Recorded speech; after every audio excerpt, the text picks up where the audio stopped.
Scontro al vertice e lo sgambetto di Mattarella a Salvini acuisce ancora di più la distanza tra i due soci di governo, Lega e Movimento 5 Stelle, con il leader pentastellato Di Maio che oggi plaude all'intervento risolutivo del Quirinale. Sorpreso, amareggiato, chi ha deciso al mio posto ne risponderà. Ha affidato in un primo momento a queste parole il suo pensiero, Matteo Salvini, dopo aver saputo che il capo dello Stato aveva sbloccato lo stallo della nave Diciotti con i 67 migranti a bordo e che attendeva di attraccare a Trapani. E che vi fosse sconcerto nel carroccio lo dimostrano anche le parole di fuoco del numero uno veneto del partito, Gianantonio D'Arè, ieri sera a Focus.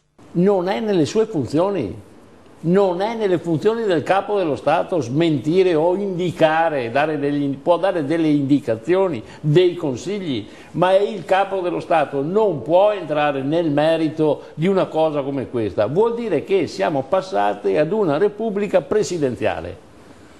E allora dobbiamo cambiare la Costituzione, è un atto anticostituzionale fatto dal Presidente della Corte Costituzionale, cioè il Capo dello Stato. Lo stop, ripetuto più volte dal Ministro dell'Interno e Vice Premier Salvini, era nessuno sbarco se prima non si fa luce sui responsabili del tentato dirottamento della Guardia Costiera. Dovranno scendere in manette. Muro ribadito per 48 ore prima che intervenisse Mattarella ordinando lo sbarco. Non è possibile.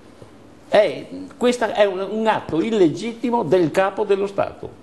Lo può fare? Certo che sì, ma cambiamo la Costituzione, facciamo una Repubblica presidenziale. Ma oggi l'alleato di governo e vice premier Di Maio dice: se Mattarella ha agito così bisogna rispettare la sua azione, ha sbloccato la situazione, servono procedure più veloci. Noi avevamo la preoccupazione che dovesse essere perseguito chi aveva commesso violenza sulla nave, ma la competenza è della magistratura.